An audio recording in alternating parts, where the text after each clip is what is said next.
ओम शांति। 21/3/85 स्वदर्शन चक्र से विजय चक्र की प्राप्ति। सर्वशक्तिवान ज्ञान सागर शिव बाबा अपने स्वदर्शन चक्रधारी बच्चों प्रति बोले, आज बाप दादा रूहानी सेनापति के रूप में अपनी रूहानी सेना को देख रहे हैं। इस रूहानी सेना में कौन से महावीर हैं, कौन से शक्तिशाली शस्त्र धारण किए हुए हैं। जैसे जिस्मानी शस्त्रधारी दिन प्रतिदिन अति सूक्ष्म और तीव्र गति के शक्ति संपन्न साधन बनाते जाते हैं, ऐसे रूहानी सेना अति सूक्ष्म शक्तिशाली शस्त्रधारी बनी हैं।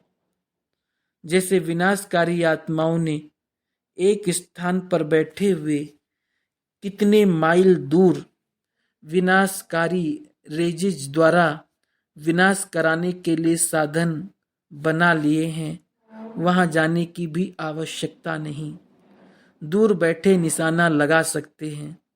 ऐसे रूहानी सेना स्थापनाकारी सेना है। वो विनाशकारी, आप स्थापनाकारी। वो विनाश के प्लान सोचते, आप नई रचना के विश्व परिवर्तन के प्लान सोचते। स्थापनाकारी सेना ऐसे तीव्र गति के रूहानी साधन धारण कर लिए हैं। एक स्थान पर बैठे जहां चाहो वहां रूहानी याद की रेजिज द्वारा किसी भी आत्मा को टच कर सकते हो। परिवर्तन शक्ति इतना तीव्र गति की सेवा करने के लिए तैयार है।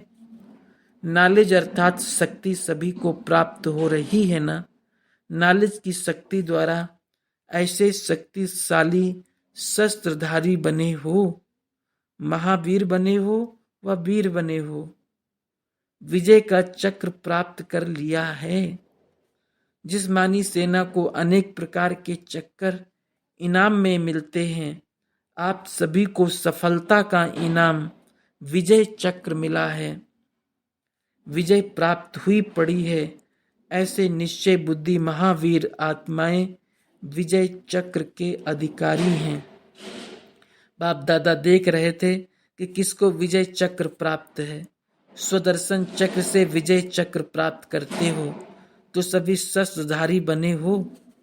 इन रूहानी शस्त्रों का यादगार स्थूल रूप में आपके यादगार चित्रों में दिखाया है।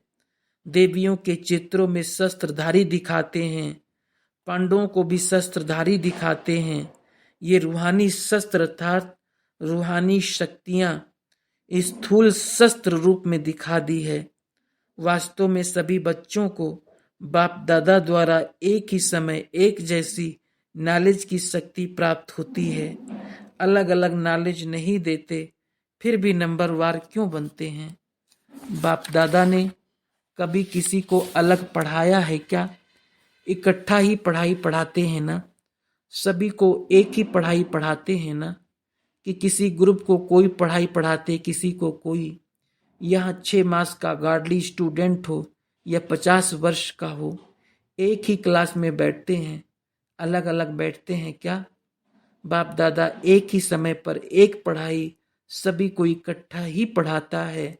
अगर कोई पीछे भी आए तो जो पहले पढ़ाई चल चुकी है वही पढ़ाई आप सब अभी भी पढ़ते रहते हो। जो रिवाइज कोर्स चल रहा है वही आप भी पढ़ रहे हो, कि पुरानों का कोर्स अलग है, आपका अलग है। एक ही कोर्स है ना। 40 वर्ष वालों के लिए अलग मुरली, 6 मास वालों के लिए अलग मुरली तो नहीं है ना, एक ही मुरली है ना। पढ़ाई एक, पढ़ाने वाला एक, फिर भी नंबरवार क्यों? वह सभी नंबर 1 हैं। नंबर क्यों बनते हैं?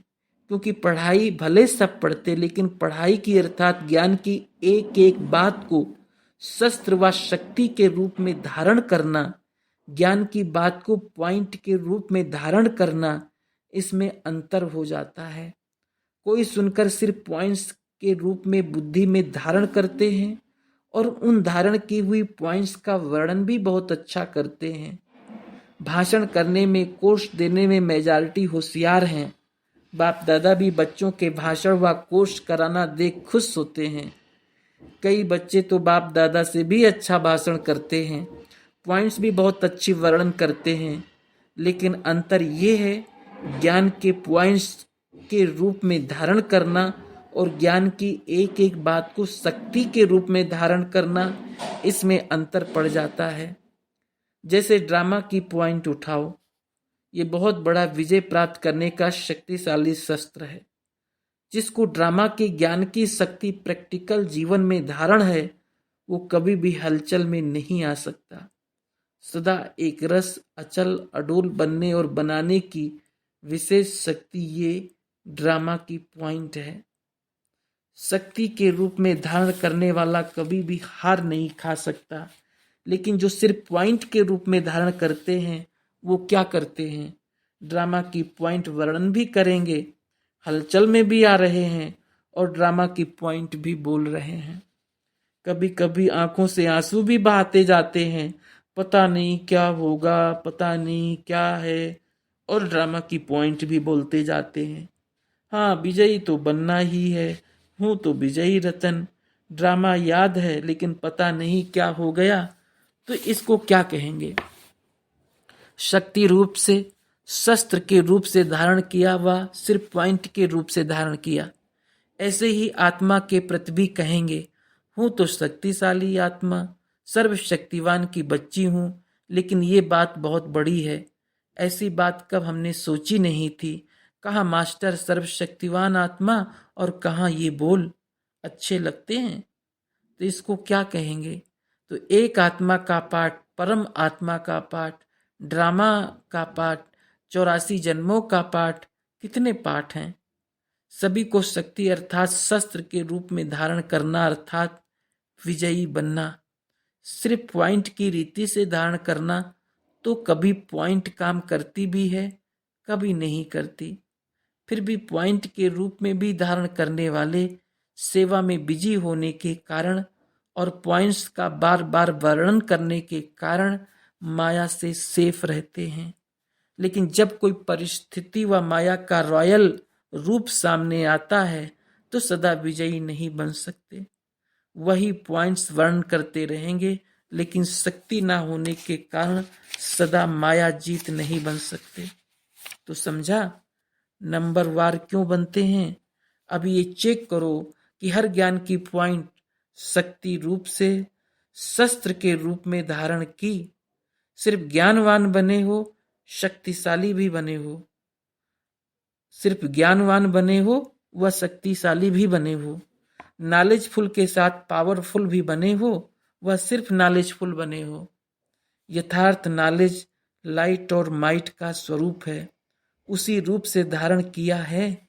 अगर समय पर नॉलेज विजयी नहीं बनाती है तो नॉलेज को शक्ति रूप से धारण नहीं किया है। अगर कोई योद्धा समय पर शस्त्र कार में नहीं ला सके तो उसको क्या कहेंगे? महावीर कहेंगे। ये नॉलेज की शक्ति किस लिए मिली है? माया जीत बनने के लिए मिली है ना, कि समय बीत जाने के बाद पॉइंट याद करेंगे। करना तो था ये, सोचा तो था ये।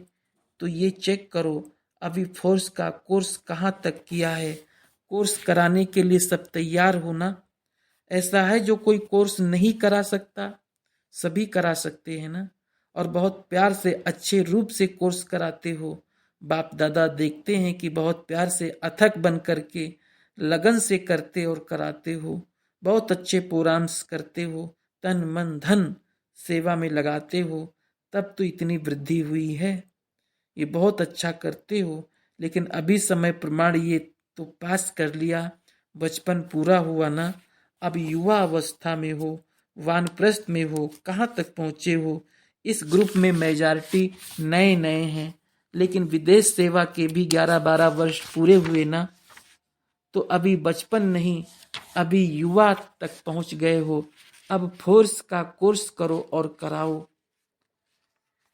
ऐसे भी यूथ में शक्ति बहुत होती है। यूथ आयु बहुत शक्तिशाली होती है, जो चाहे वो कर सकते हैं। इसलिए देखो आजकल की गवर्नमेंट भी यूथ से घबराती है। क्योंकि यूथ ग्रुप में लौकिक रूप से बुद्धि की भी शक्ति है तो शरीर की भी शक्ति है।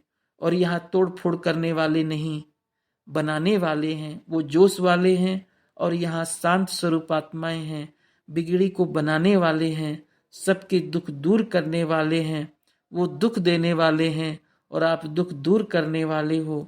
दुख हरता सुख करता, जैसे बाप वैसे बच्चे, सदा हर संकल्प हर आत्मा के प्रति व सेवा के प्रति सुखदायी संकल्प है। क्योंकि दुख की दुनिया से निकल गए, अभी दुख की दुनिया में नहीं हो, दुख धाम से संगम युग में पहुंच गए हो, पुरुषोत्तम युग में बैठे हो। वो कलयुगी यूथ हैं, आप संगम युगी यूथ हो। इसलिए अभी ये सदा अपने में नॉलेज की शक्ति के रूप में धारण करो भी और कराओ भी। जितना स्वयं फोर्स का कोर्स किया होगा उतना दूसरों को ये फोर्स का कोर्स कराएंगे, नहीं तो सिर्फ पॉइंट का कोर्स कराते हैं। अब कोर्स को फिर से रिवाइज करना, एक एक पॉइंट में क्या क्या शक्ति है, कितनी शक्ति है, किस समय कौन सी शक्ति को किस रूप में यूज कर सकते हो, ये ट्रेनिंग स्वयं को स्वयं भी दे सकते हो। तो ये चेक करो, आत्मा के पॉइंट रूपी शक्तिशाली शस्त्र सारे दिन में प्रैक्टिकल कार्य में लाया। अपनी ट्रेनिंग आप ही कर सकते हो, क्योंकि नॉलेजफुल तो हो ही। आत्मा के प्रति पॉइंट्स निकालने के लिए कहें तो कितने पॉइंट्स निकालेंगे, बहुत है ना। भाषण करने में तो होशियार हो, लेकिन एक एक पॉइंट को देखो, परिस्थिति के समय कहाँ तक कार्य में लाते हैं। ये नहीं सोचो वैसे तो ठीक रहते, लेकिन ऐसी बात हो गई, परिस्थिति आई तब ऐसे हुआ। शस्त्र किस लिए होता है? जब दुश्मन आता है उसके लिए होता है, या दुश्मन आ गया इसलिए मैं हार गया, माया आ गई इसलिए डगमग हो गए। लेकिन माया दुश्मन के लिए है ही शस्त्र ना। शक्तियां किस लिए धारण की हैं? समय पर विजय पाने के लिए शक्तिशाली बने हो ना। तो समझा क्या करना है। आपस में अच्छी रूरियान करते रहते हैं, बाप दादा को सब समाचार मिलता है। बाप दादा तो बच्चों का ये उमंग देख खुश होते हैं। पढ़ाई से प्यार है, बाप से प्यार है, सेवा से प्यार है। लेकिन कभी कभी जो नाजुक बन जाते हैं, शस्त्र छूट जाते हैं, उस समय इन्हों की फिल्म निकाल कर फिर इन्हों को दिखानी चाहिए। होता थोड़े टाइम के लिए ही है, ज़्यादा नहीं होता, लेकिन फिर भी लगातार अर्थात सदा निर्विघ्न रहना और निर्विघ्न चलता रहे। फर्क तो है, धागे में जितना गांठ पड़ती है उतना धागा कमजोर होता है। जुड़ तो जाता है, लेकिन जुड़ी हुई चीज और साबुत चीज में फर्क तो होता है ना।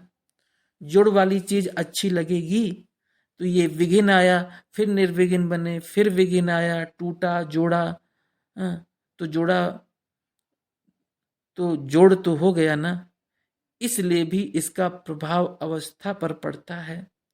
कोई बहुत अच्छे तीव्र पुरुषार्थी भी हैं, नॉलेजफुल सर्विसेबल भी हैं, बाप दादा परिवार की नजरों में भी हैं, लेकिन जोड़ तोड़ होने वाली आत्मा सदा शक्तिशाली नहीं रहेगी।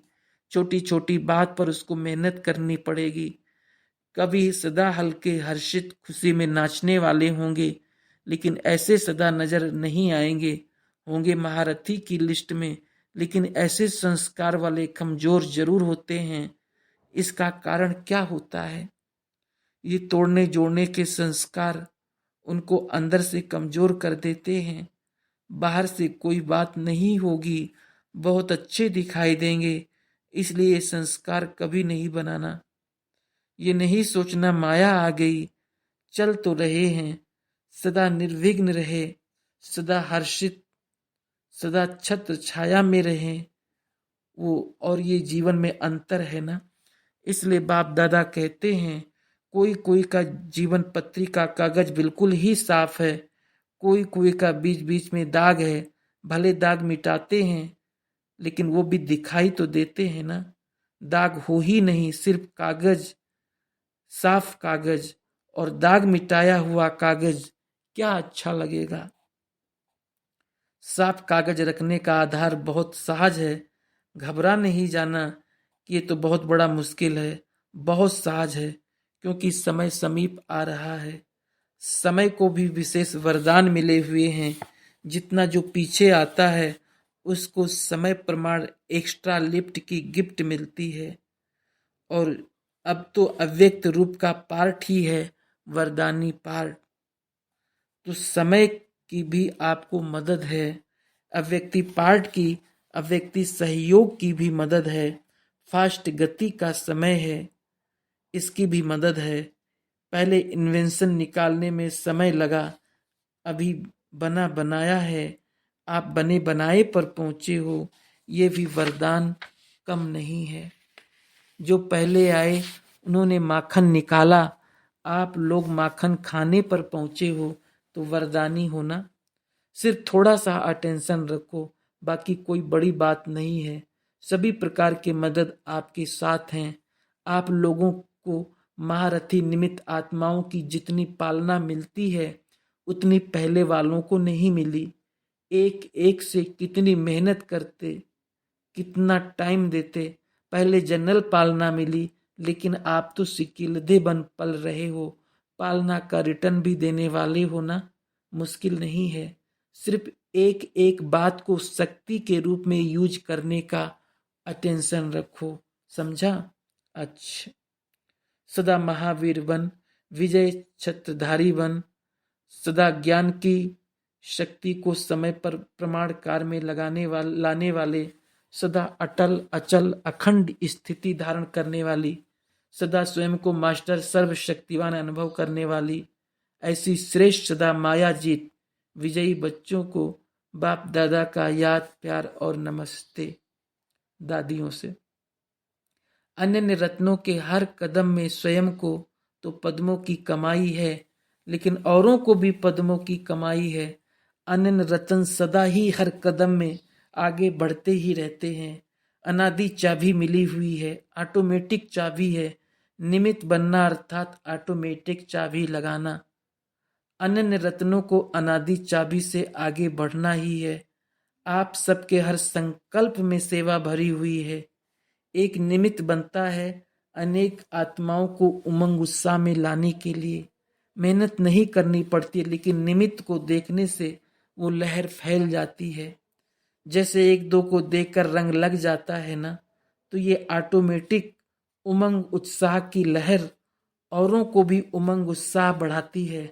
वैसे भी कोई अच्छी डांस करता है तो देखने वालों के पांव नाचने लग जाते हैं, लहर फैल जाती है ना, तो ना चाहते भी हाथ पांव चलने लगते हैं। अच्छा, मधुबन की सब कारोबार ठीक है? मधुबन निवासियों से मधुबन सजा हुआ है। बाप दादा तो निमित्त बच्चों को देख सदा निश्चिंत हैं, क्योंकि बच्चे कितने होशियार हैं। बच्चे भी कम नहीं हैं। बाप का बच्चों में पूरा फेथ है, तो बच्चे बाप से भी आगे हैं। निमित्त बने हुए सदा ही बाप को भी निश्चिंत करने वाले हैं। ऐसे चिंता तो है भी नहीं, फिर भी बाप खुशखबरी सुनाने वाले हैं। ऐसे बच्चे कहाँ भी नहीं होंगे जो एक एक बच्चा एक दो से आगे हो, हर एक बच्चा विशेष हो। कोई के इतने बच्चे ऐसे नहीं हो सकते। कोई लड़ने वाला होगा, कोई पढ़ने वाला होगा, यहाँ तो हर एक विशेष मड़ियाँ हो, हर एक की विशेषता है। पार्टियों से कुमारियों के साथ, कुमारियाँ सदा ही पवित्र मानी जाती हैं। कुमारियों की पवित्रता की महिमा 100 ब्राह्मणों से भी ज्यादा है। ऐसी श्रेष्ठ कुमारियां होना। देखो, आज लास्ट जन्म में भी कुमारियों की पूजा होती है। कुमारियों की पूजा देखी है? भारत में बहुत पूजा करते हैं कुमारी की। जब तक कुमारी है तब तक उसके पांव पड़ते हैं, और जब कुमारी शादी करती है तो उसी दिन उनके पांव पड़ने लगती है। कितनों को पांव पड़ना पड़ता है, नहीं तो कुमारी को कभी पांव पड़ने नहीं देते। तो ऐसी पवित्र कुमारी हो। एक बार जो राखी बांधता है वो बदल नहीं सकता। अगर कोई बदल जाए तो बाप दादा उसको क्या कहेंगे? उसको कहते हैं कायर, कमजोर। तो आप सब ऐसे तो नहीं हो ना। बाप दादा का बच्चों पर पूरा निश्चय है। सच्ची फ्रेंड्स हो, बाप ऐसा फ्रेंड मिला है जो कोई भी बात करो लेकिन दिलाराम तक ही रहेगी, सदा स्नेह में समाई हुई होना। सारे विश्व में आकर्षण करने वाला बाप ही अनुभव होता है और कोई तो नहीं दिखाई पड़ता।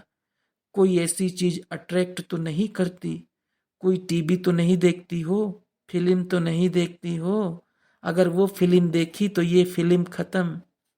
अच्छा, कुमारी जीवन में श्रेष्ठ जीवन बनाना ये बहुत बड़ा भाग्य है। ये गृहस्थी जीवन के झंझट बाहर से दिखाई नहीं देते लेकिन अंदर बहुत बंधन है।